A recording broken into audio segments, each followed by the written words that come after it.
विष्णुपाद परमहंस परिव्राजकाचार्य स्तोत्र सदशी श्रीमदभय चरणारविंद भक्ति वेदांत स्वामी श्रील प्रभुपाद की जय। जय ओम विष्णुपाद परमहंस परिव्राजकाचार्य स्तोत्र सदशी श्रीमद भक्ति सिद्धांत सरस्वती गोस्वामी श्रील प्रभुपाद की जय। अनंत कोटि वैष्णव वृंद की जय। नामाचार्य श्रील हरिदास ठाकुर की जय। प्रेम से कहो श्री कृष्ण चैतन्य प्रभु नित्यानंद श्री अद्वैत गदाधर श्रीवासादि गौर भक्तवृंद की जय। श्री श्री राधा कृष्ण गोप गोपीनाथ श्याम कुंड राधा कुंड गिरि गोवर्धन की जय। वृंदावन मथुरा धाम की जय। नवद्वीप मायापुर धाम की जय। भक्ति देवी की जय। तुलसी देवी की जय। समवेत भक्त वृंद की जय। निताय गौर प्रेमानंदे। ओम नमो भगवते वासुदेवाय। ओम नमो भगवते वासुदेवाय। ओम नमो भगवते वासुदेवाय।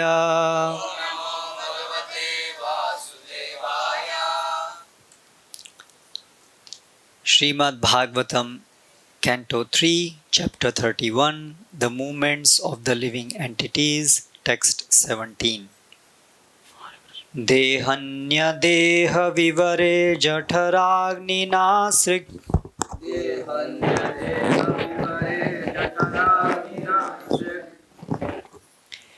Vinmutra kupapatito bhrishatapta dehaha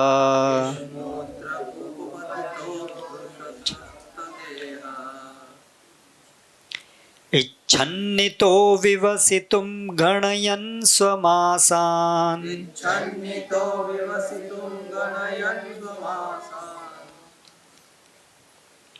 निर्वास्यते कृपणधीर्भगवन् कदानु।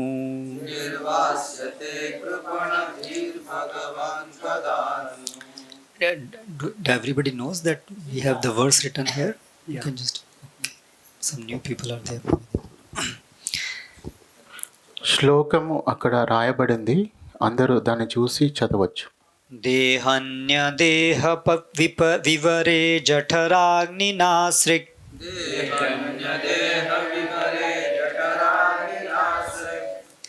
విన్మూత్రకూపపతితో భృశతప్త దేహః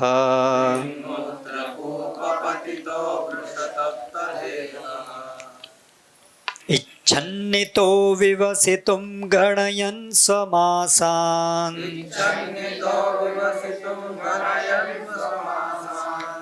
निर्वास्यते कृपणधीर्भगवन् कदानु।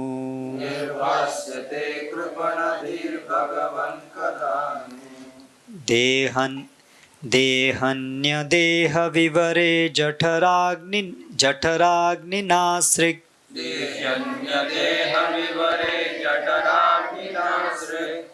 विन्मूत्रकूपपतितो भृशतप्त देहः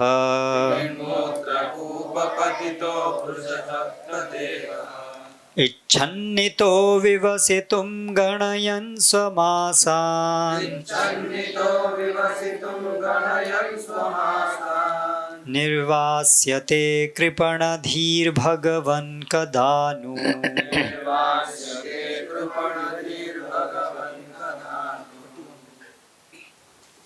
దేహి దేహధారుడగు జీవుడు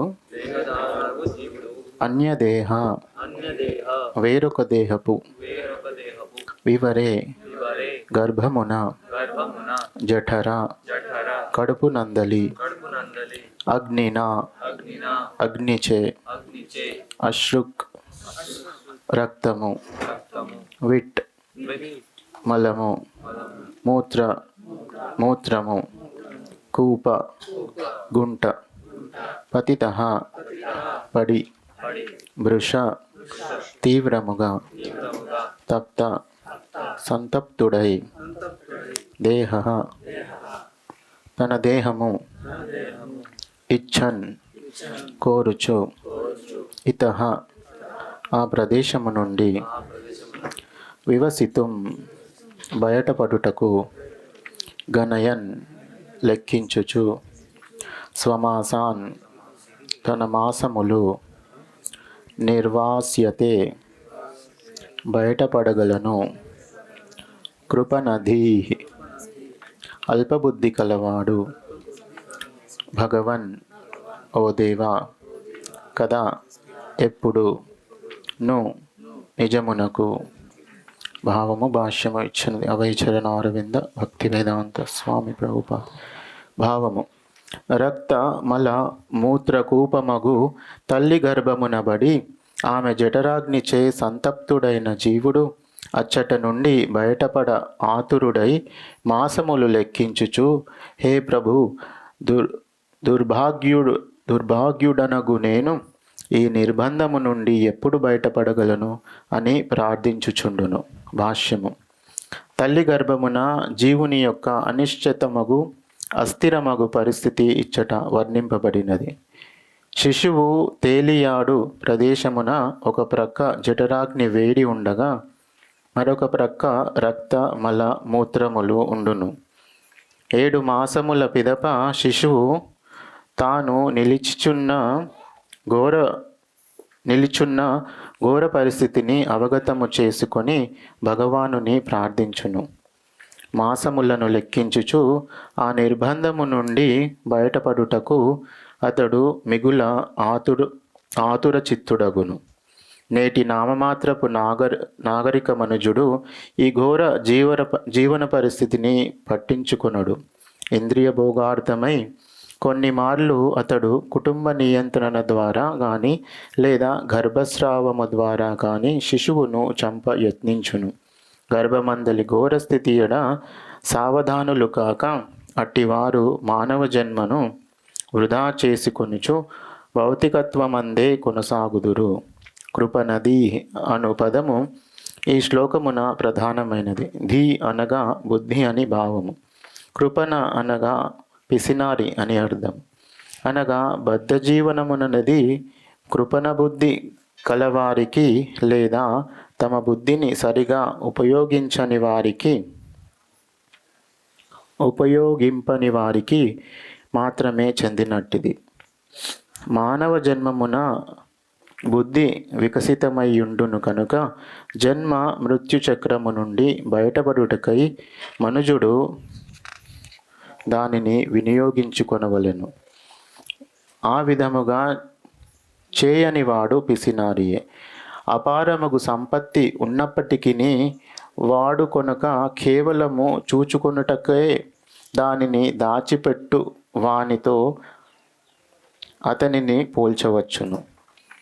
మాయాబంధము నుండి బయటపడుటకు తన మేధస్సును ఉపయోగించని మానవుడు కృపణుడనియే పిలుపబడును.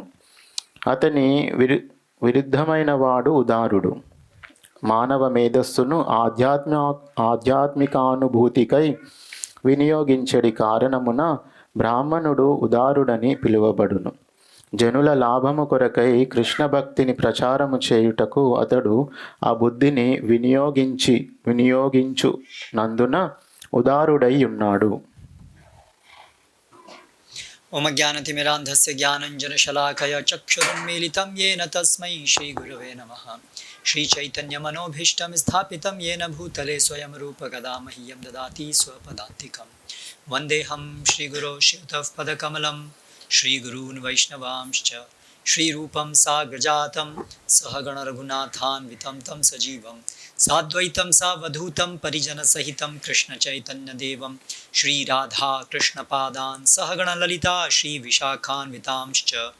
జయ శ్రీకృష్ణచైతన్య ప్రభు నిత్యానంద శ్రీ అద్వైత Gadadhara శ్రీవాసాది గౌరభక్తవృంద. Hare Krishna Krishna Krishna Hare Hare, Hare Rama Rama Rama Hare Hare. Hare Krishna. There are many visitors today. ఈరోజు చాలా సందర్శకులు ఉన్నారు. So for their benefit here we are having these classes every day in the noon time where we discuss Srimad Bhagavatam. కాబట్టి వాళ్ళ కొరకు కొన్ని వాక్యాలు ఇక్కడ శ్రీమద్ భాగవతము చర్చిస్తాము ప్రతి మధ్యాహ్నము. Srimad Bhagavatam is a part of our Vedic literature. శ్రీమద్ భాగవతము వైదిక సాహిత్యంలో భాగము. Not only just a part of Vedic literature, but it is one of the most important amongst the Vedic literature. శ్రీమద్ భాగవతము వైదిక సాహిత్యంలో భాగమే కాదు, అది వైదిక సాహిత్యంలో అత్యంత ముఖ్యమైన భాగము. Because it was compiled by Vedavyas in the end, and he gave the essence of whole Vedas in Srimad Bhagavatam. ఎందుకంటే వేదవ్యాసుడు చివరిలో దీన్ని రచించారు, ఇంకా దానిలో వేదాల యొక్క పూర్తి సారము అందులో అమర్చారు. Presently we are reading from third canto. There are total 12 cantos and we are reading now from third canto. మొత్తం భాగవతంలో 12 స్కందాలు ఉన్నాయి. ప్రస్తుతం మనము 3వ స్కందం నుంచి చదువుతున్నాము. So this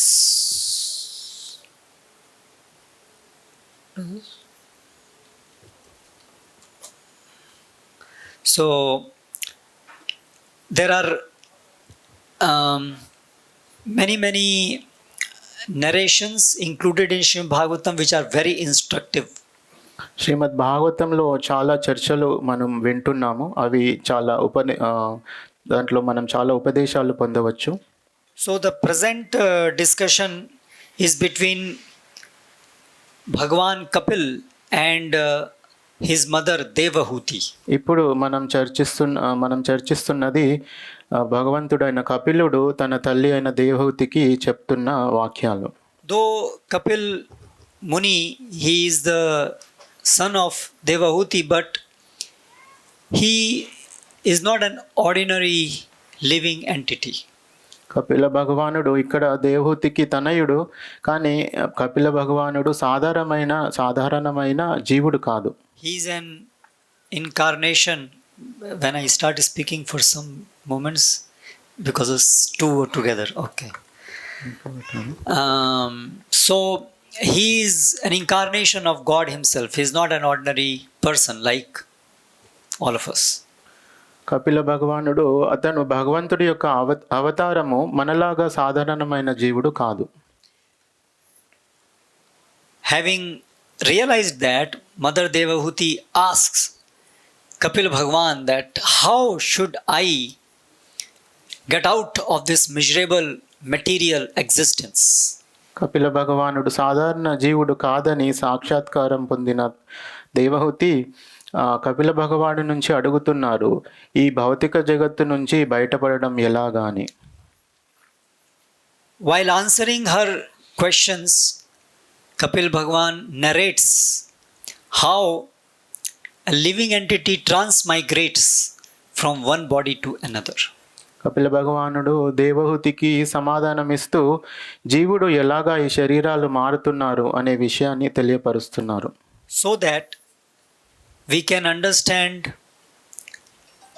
how we are passing through so many miserable conditions while living in this material existence.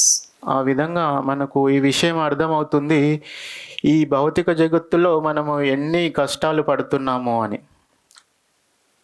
And not only that, but we can also understand the reason behind our miseries. అదే కాకుండా ఈ కష్టాల వెనుక మనం అనుభవించే బాధల వెనుక కారణము కూడా మనం తెలుసుకోవచ్చు. And then Kapil Bhagwan also explains what is the way to get out of this horrible cycle of birth and death. తర్వాత కపిల భగవానుడు ఇది కూడా వివరిస్తున్నారు, ఈ భయంకరమైన జన్మ మృత్యు చక్రం నుంచి ఎలాగ బయటపడవచ్చు అని. In the present verse, Lord Kapila explains what a living entity experiences while inside the womb of a mother. ఇప్పుడు ఈరోజు మనం చదువుతున్న శ్లోకంలో జీవుడు తల్లి గర్భంలో ఉన్నప్పుడు ఎటువంటి అనుభూతులు చెందుతాడో అది వివరింపబడింది. While out of the womb, we experience miseries and we have some experience of that. తల్లి గర్భం నుంచి బయటకి వచ్చిన తర్వాత మనం కొన్ని దుఃఖాలు అనుభవిస్తాము. ఆ దుఃఖాల గురించి మనకు కొంత అవగాహన ఉంది. Is there anyone here who has not suffered in this life? ఇక్కడ ఎవరైనా ఉన్నారా ఈ జీవితంలో ఎటువంటి బాధలు పడలేదు అని చెప్పగలిగేవారు? Diseases appearing due to this body, due to this mind, and due to other people around us, family members, neighbors, so many difficulties we all face every day. వివిధ రకాల కష్టాలు, ఈ శరీరం వల్ల వచ్చే రోగాలు, మనసు వల్ల కలిగే బాధలు, ఇతర జీవుల వల్ల కలిగే బాధలు, ఇటువంటివి ఎన్నో కష్టాలు మనము అనుభవిస్తూ ఉంటాము.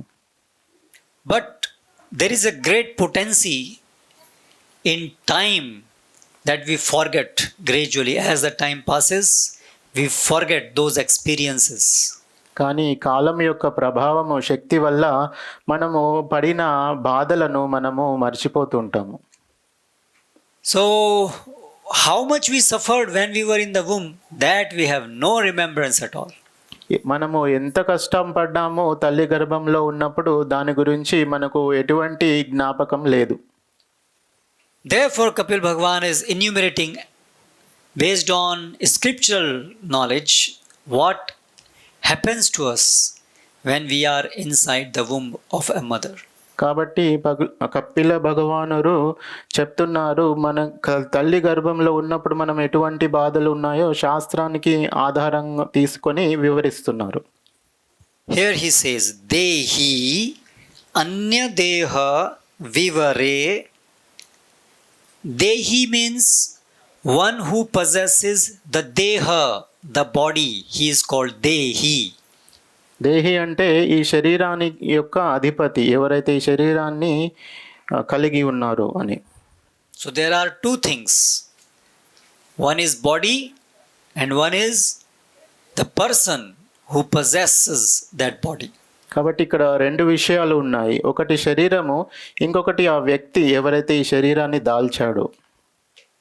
We the self, I the self, we the selves are not the bodies, but we are the possessor of these bodies. నేననేవాన్ని ఈ శరీరం కాదు, నేను ఈ శరీరాన్ని కలిగి ఉన్నాను. In Bhagavad Gita also Lord Krishna informs us that idam shariram kaunteya kshetram ityavidiyate etad yo vetti tam prahu kshetragya iti tadvidah. That there is one body and the person who is acting through this body, he is who we are. భగవద్గీతలో కూడా కృష్ణుడు చెప్తున్నారు, ఈ శరీరంలో ఒక వ్యక్తి ఉన్నారు, ఆ శరీరం తోటి ఆ వ్యక్తి ఆ పనులు చేస్తున్నారు అని. Now Dehi means it has its own body, but here it is Dehi anya dehi. While we are in the womb, we are inside another body. కానీ ఇక్కడ దేహి అన్యదేహ అని చెప్పబడింది. ఎందుకంటే ఇక్కడ మనం తల్లి గర్భంలో ఉన్నప్పుడు, ఇప్పుడు ఉన్న పరిస్థితికి పోల్చి చూస్తే మనము తల్లి గర్భంలో ఉన్నప్పుడు వేరే శరీరంలో ఉన్నాం.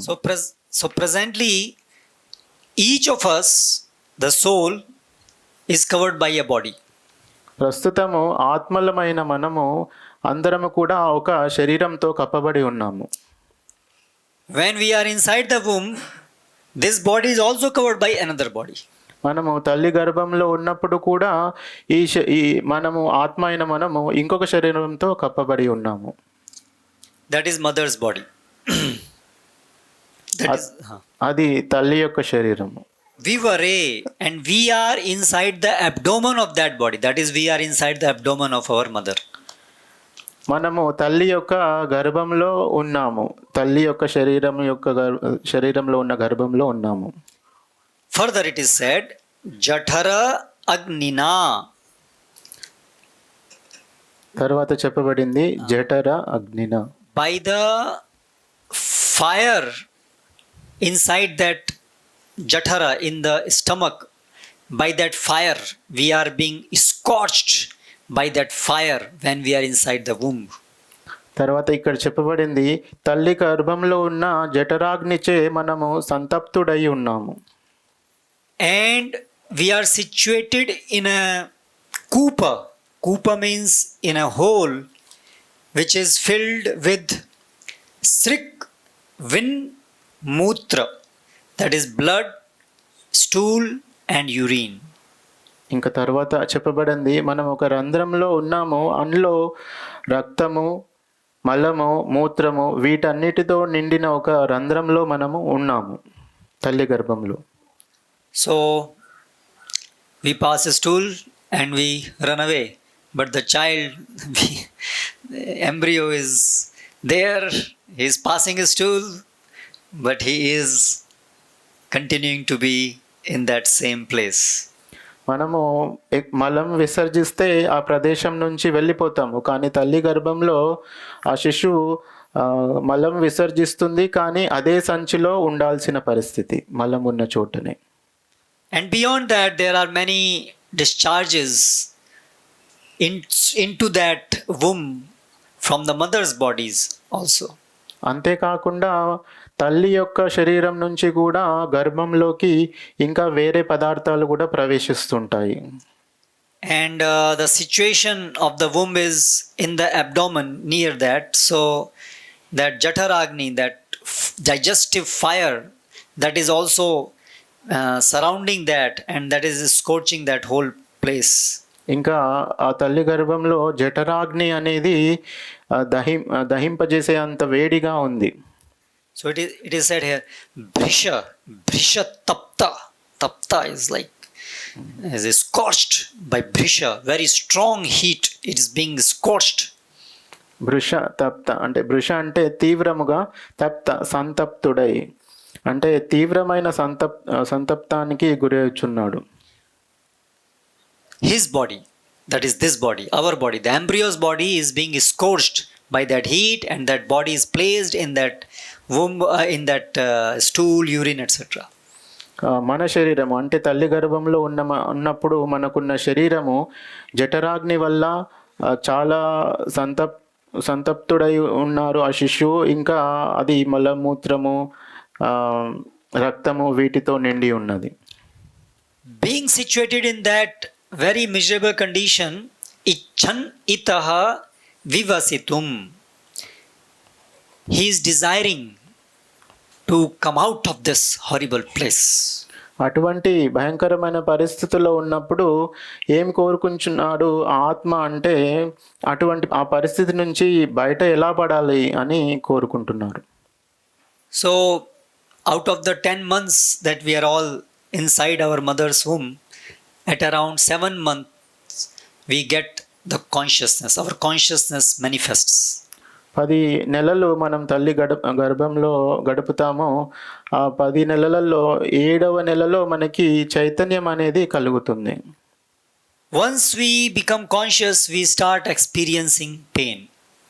ఎప్పుడైతే మనకి చైతన్యం అనేది వస్తుందో అప్పుడు మనము ఈ బాధ అనేది అనుభవించగలుగుతాము. So situation is so painful that the embryo, that child inside the womb, he is very eager to come out of this very horrible condition. కాబట్టి తల్లి గర్భంలో పరిస్థితి ఎంత భయంకరంగా ఉందంటే, ఆ పరిస్థితిలో ఆ గర్భంలో నుంచి ఎప్పుడు బయటపడాలి అని శిశువు కోరుకుంటాడు. గణయన్ స్వమాసాన్, he is calculating, oh, how many more months, how many more days I have to be there, like very eager, when will I be out. కాబట్టి శిశువు మాసాలు లెక్కించుకుంటున్నారు, ఎప్పుడు నేను ఈ తల్లి గర్భంలో నుంచి బయటపడతాను అని. And he is addressing the Lord, భగవన్, ఓ భగవాన్. ఇంకా అప్పుడు ఆ శిశువు భగవంతుడిని అర్థిస్తున్నారు, ఓ భగవంతుడా అని, ఓ దేవా అని. Now it is explained by acharyas that not every soul is able to pray to the Lord. It's only those who have practiced devotional service in their previous lives that they are able to remember the Lord and pray to the Lord in that situation. మన ఆచార్యులు వివరిస్తున్నారు, ప్రతి ఒక్క జీవుడు ఇలాగ భగవంతుణ్ణి ప్రార్థించడు. ఎవరైతే జీవులు తన పూర్వ జన్మలలో భక్తియుత సేవని ఆచరించారో ఆ జీవులు మాత్రం భగవంతుణ్ణి గుర్తుకు తెచ్చుకొని ప్రార్థిస్తారు, ఇటువంటి భయంకర పరిస్థితులలో ఎలాగ బయటపడగలను అని. For those who have not rendered any devotional service in their previous life, they are just completely, they just suffer, but they have no ability to call out to the Lord, and they just come out of the womb and another cycle of forgetfulness of the Lord continues.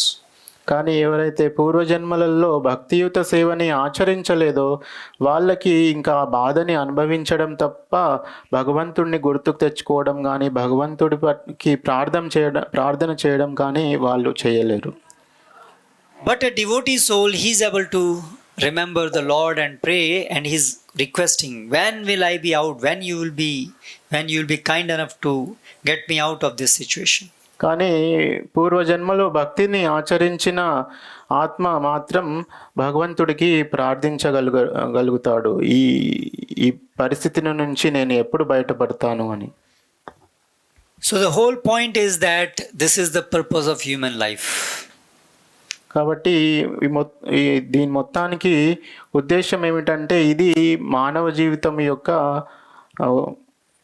ఉద్దేశం.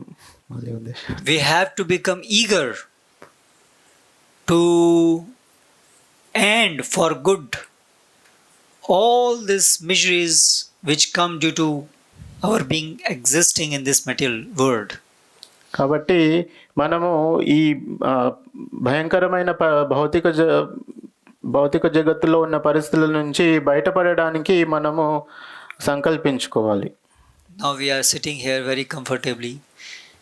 All these things happen to us, but now we are thinking we are very comfortable.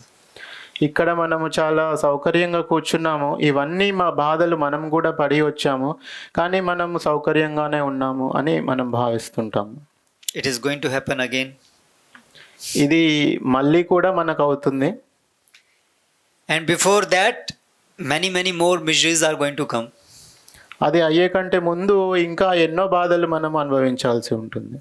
Therefore Bhagavad Gita says the real jnana is to know janma mrityu jara vyadi dukkha doshanu darshanam. కాబట్టి భగవద్గీతలో చెప్పబడింది నిజమైన జ్ఞానం ఏమిటంటే జన్మ మృత్యు జరా వ్యాధి వీటి గురించి తెలుసుకోవడం. But modern civilization is bent on making people forget artificially these miseries. కానీ ఆధునిక నాగరికత ఎలాగా నిర్మించబడిందంటే కృత్రిమంగా ఈ జన్మ మృత్యు జరా వ్యాధుల నుంచి కలిగే బాధలని మర్చిపోవడానికి అది తయారు చేయబడింది. Therefore they make hospitals also 5-star hospitals. కాబట్టి వాళ్ళు ఆసుపత్రులు కూడా ఎలాగ నిర్మిస్తారంటే 5-స్టార్ ఆసుపత్రులని. They have made a society where birth happens in hospital 5-star and death also happens in 5-star. So people are not able to see this real horrible thing. ఇప్పుడు ఎలాగా ఆసుపత్రులు నిర్మించాలంటే జన్మ అనేది కూడా ఒక 5-స్టార్ హాస్పిటల్లో కలుగుతుంది, మృత్యువు కూడా ఒక 5-స్టార్ హాస్పిటల్లో వస్తుంది. దానివల్ల ఇవి ఎంత భయంకరమైనవి అనేది ఆధునిక మానవుడు తెలుసుకోలేకపోతున్నాడు. But by making that arrangement 5-star, that doesn't mean that we stop experiencing those miseries of disease and death. అక్కడ 5-స్టార్ సౌకర్యాలు కలిగించినంత మాత్రాన మనము ఈ జన్మ మృత్యు జర వీటి వల్ల వచ్చే దుఃఖాలను అనుభవించము అని కాదు. This is the difference between Vedic culture and modern way of life. కాబట్టి ఇది వ్యత్యాసము వైదిక సంస్కృతికి ఆధునిక జీవన విధానానికి. Vedic culture teaches us that this world is miserable, we are not meant to suffer in this world. There is our home, our real home is not this material world. వైదిక సంస్కృతి మనకి ఏం నేర్పిస్తుందంటే ఈ భౌతిక ప్రపంచం అనేది చాలా దుఃఖపూరితమైనది. మనము ఇక్కడ ఈ భౌతిక ప్రపంచానికి చెందిన వాళ్ళం కాదు. మన నిజమైన గృహము ఎక్కడో ఉంది, అక్కడికి మనం చెందిన వాళ్ళము అని మనకి తెలియపరుస్తుంది. Because of forgetting Supreme Lord, we have come to this material world and we are experiencing this birth, death, old age and disease, the most important miseries of material existence. భగవంతుణ్ణి మనము మర్చిపోవడం వల్ల మనము ఈ భౌతిక ప్రపంచంలోకి వచ్చి జన్మ, మృత్యు, జరా, వ్యాధి ఇవన్నీ అత్యంత ముఖ్యమైన బాధలు ఇవి మనము అనుభవిస్తున్నాము. But there is an existence, spiritual world, Vaikuntha, where that's our home and there is no such experience of birth, death, old age, disease and so many other miseries. కానీ వైకుంఠ లోకాలు అనేవి ఉన్నాయి. అక్కడ మన నిజమైన అస్తిత్వం అనేది ఉంది. అక్కడ జన్మ, మృత్యు, జరా, వ్యాధి అనే బాధలు ఏమీ కూడా ఉండవు. And there is a way how we can get out of this prison and go back home, back to Godhead. కాబట్టి ఒక మార్గం అనేది ఉంది. ఈ కారాగారం నుంచి మనము బయటపడి మన నిజమైన గృహానికి వెళ్ళడానికి. So the point here emphasized is that we should all be eager to finish this miserable existence and go back to our homes. ఇక్కడ ముఖ్యంగా విషయం ఏమిటంటే మనము చాలా ఆతురులై ఉండాలి. ఏమిటంటే ఈ బాధపూరితమైన ఈ భౌతిక అస్తిత్వాన్ని భౌతిక అస్తిత్వం నుంచి మనం బయటపడి మనము వైకుంఠ లోకానికి వెళ్ళడానికి. This is the most important question that we should be asking in our life. ఇది అత్యంత ముఖ్యమైన ప్రశ్న మనము అడగాల్సింది మన జీవితంలో. One of our great acharya, when he first time met his spiritual master, Sri Chaitanya Mahaprabhu, he asked, మన గొప్ప ఆచార్యులు అతను చైతన్య మహాప్రభుని మొదటిసారి కలిసినప్పుడు అడిగారు, కే ఆమి కేనే అమాయ్ జారే తాపత్రాయ్, who am I and why I am suffering this threefold material miseries? నేను ఎందుకు ఈ త్రివిధ క్లేశాలను అనుభవిస్తున్నాను, బాధలు పడుతున్నాను? ఇది ప్రశ్న. Threefold means first type of miseries due to this body and mind. మొదటి త్రివిధ క్లేశాలలో మొదటిది ఈ శరీరం వల్ల, ఈ మనసు వల్ల వచ్చే బాధలు. Second, miseries given by other living entities. రెండవది ఇతర జీవుల వల్ల కలిగే బాధలు. And third, miseries due to material nature. మూడవది భౌతిక ప్రకృతి నుంచి కలిగే బాధలు. So this is the most intelligent inquiry, but in modern civilization we are not taught to ask this question. ఇది అత్యంత ముఖ్యమైన ప్రశ్న. కానీ ఆధునిక నాగరికతలో ఈ ప్రశ్న అడగాలని ఎవరు మనకి నేర్పించట్లేదు. So much arrangement to make this life comfortable here in this material world. ఎన్నో ప్రయత్నాలు జరుగుతున్నాయి ప్రస్తుతం మనము ఉన్న అస్తిత్వంలో భౌతిక జగత్తులో ఎలాగ సౌకర్యవంతంగా చేసుకోవాలి జీవితాన్ని అని. But our scripture says that till this birth, death, old age, disease are there, where is the question of comfortable life? కానీ శాస్త్రాలు ఏం చెప్తున్నాయంటే ఎప్పటి వరకైతే జన్మ, మృత్యు, జరా, వ్యాధులు ఉన్నాయో అవి ఉన్నంత వరకు మనకి ఆనందం ఎలాగ లభిస్తుంది అని. And modern science, we don't have any solution to these problems, birth, death, old age, disease. ఇప్పుడు ఆధునిక శాస్త్రజ్ఞులకి వాళ్ళకి సమాధానం లేదు, జన్మ, మృత్యు, జరా, వ్యాధి వీటి నుంచి ఎలాగ తప్పించుకోవాలి అని. But Vedic literature, Srimad Bhagavatam, Bhagavad Gita, they clearly give the solution, and rather that is the purpose, that how to stop this miserable material existence. కానీ వైదిక శాస్త్రాలు భగవద్గీత భాగవతము ఈ 4 సమస్యలకి జన్మ మృత్యు జరా వ్యాధులకి పరిష్కారం ఇస్తున్నాయి. Therefore, Vedic literature, this Vedic knowledge, this is real knowledge and this is real education. కాబట్టి ఈ వైదిక జ్ఞానం అనేది నిజమైన జ్ఞానము. According to Vedic science, education begins when we start to understand that we are not this body, we are different from this body, we are spirit souls. వైదిక శాస్త్రాల ప్రకారము జ్ఞానం అనేది ఎప్పుడు మొదలవుతుందంటే మనము ఈ శరీరం కాదు, మనము ఆత్మ అని తెలుసుకోవడంతో జ్ఞానం అనేది ప్రారంభమవుతుంది. But today's most educated person is completely ignorant of this primary knowledge that we are not this body, we are soul. కానీ ఇప్పుడున్న ఆధునిక మానవులలో భౌతికంగా ఎంత పురోగతి చెందినా వాళ్ళకి ఈ ప్రాథమిక జ్ఞానం అనేది లేదు. మనము ఈ శరీరం కాదు, మనం ఆత్మ అనే ప్రాథమిక జ్ఞానం లేదు. So therefore, this society, International Society for Krishna Consciousness, and this place is meant to cultivate this precious knowledge of Krishna consciousness. కాబట్టి ఈ అంతర్జాతీయ కృష్ణ చైతన్య సంఘము, ఈ ప్రదేశము ఈ జ్ఞానాన్ని మనము అలవర్చుకోవడానికి ఉద్దేశింపబడింది. Here we are setting up this lifestyle to show how human beings should live. ఇక్కడ ఈ జీవన విధానాన్ని ఇలాగ జీవిస్తూ మేము ప్రచారం చేస్తున్నాము ఎలాగా అందరూ జీవించాలి అని. We have limited time, maximum 100 years. మనకి చాలా పరిమితమైన సమయం ఉంది, ఎక్కువలో ఎక్కువ 100 సంవత్సరాలు. So our Vedic literature says that we should live a simple lifestyle just meant to procure our basic necessities. కాబట్టి వైదిక శాస్త్రాలు ఏం చెప్తున్నాయంటే మనము సరళమైన జీవన విధానం పాటించాలి, కేవలం మనకి కావలసిన తప్పనిసరి వస్తువులు పొందడానికి మాత్రమే. So that we can save time and energy to understand this knowledge and to practice this in our life. దానివల్ల మనము సమయాన్ని కేటాయించగలుగుతాము ఈ విషయాలని, ఈ జ్ఞానాన్ని తెలుసుకోవడానికి.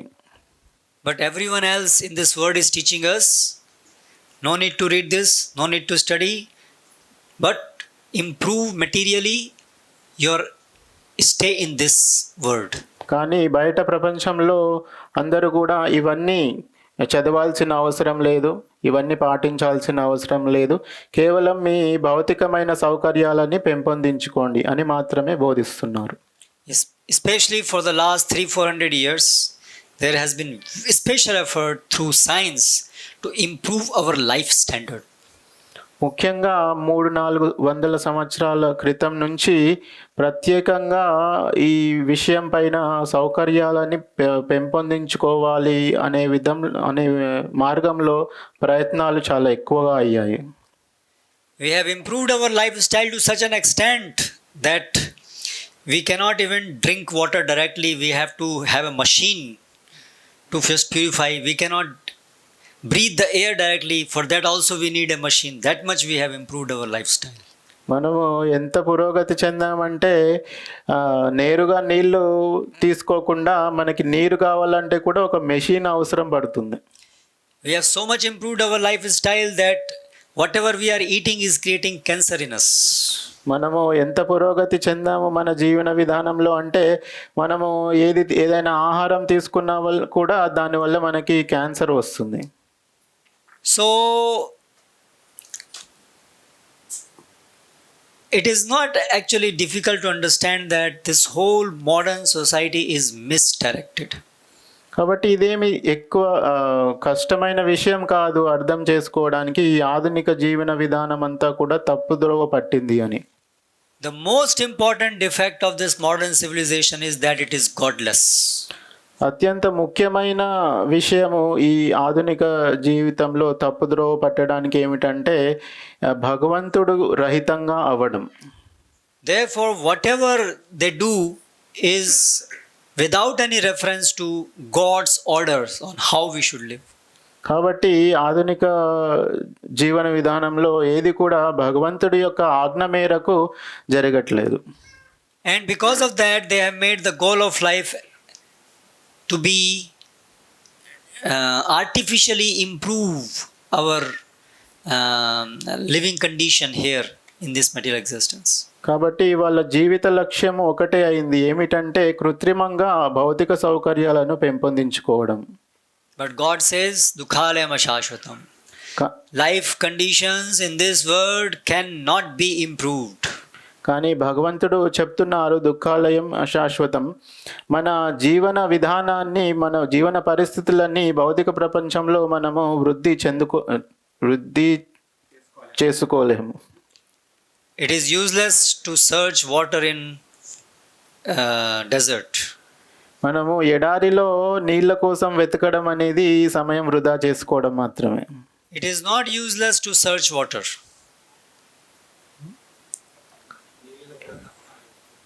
నీళ్లు వెతకడం తప్పు కాదు. Water is there. నీరు అనేది ఉంది. But to search it in the desert is useless. కానీ నీటి కోసము ఎడారిలో వెతకడం అది వ్యర్థమైన పని. So to make our life comfortable, happy is not wrong. మన జీవితాన్ని సౌకర్యవంతంగా ఆనందంగా చేసుకోవడం అనేది తప్పు కాదు. Because that is the natural quality of soul. It is to be always happy. ఎందుకంటే అది ఆత్మ యొక్క ప్రవృత్తి, ఎప్పుడు ఆనందంగా ఉండాలని కోవడం. But the mistake is to try to find that happiness in this material world. కానీ తప్పేమిటంటే ఆ ఆనందాన్ని భౌతిక జగత్తులో వెతుక్కోవడం. The real happiness of the soul is in serving Krishna. జీవుడి యొక్క ఆనందము, నిజమైన ఆనందము ఎక్కడ ఉందంటే అది భగవంతుడిని సేవించడంలో ఉంది. When our mind and body and everything is engaged in serving Krishna purely, then we no more live in this material world, we live in Vaikuntha. మన మనసు, మన శరీరము, మన బుద్ధి ఎప్పుడైతే పూర్తిగా భగవంతుడి సేవలో నియుక్తమైపోతుందో అప్పుడు మనము ఈ భౌతిక ప్రపంచంలో ఉండము, ఆధ్యాత్మిక ప్రపంచంలో ఉంటాము. To learn how to serve Krishna, we have to associate with those who are fixed up in serving Krishna.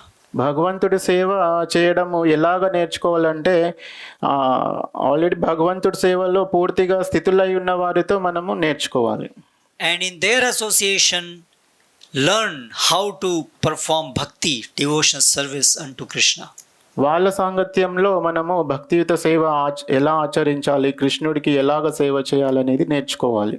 So the most important purpose of this community is to show that this is how we should live in association of devotees, simple life, so that we can save our time and energy to practice devotional service. కాబట్టి ఈ సముదాయాల యొక్క ముఖ్య ఉద్దేశం ఏమిటంటే సరళమైన జీవితంలో మనము సమయాన్ని మిగిల్చుకొని దాన్ని భక్తియుత సేవల్ని ఆచరించడానికి వినియోగించుకోవడం. హరే కృష్ణ. హరే కృష్ణ. హరే కృష్ణ. శిల ప్రభుపాద్ కీ జై.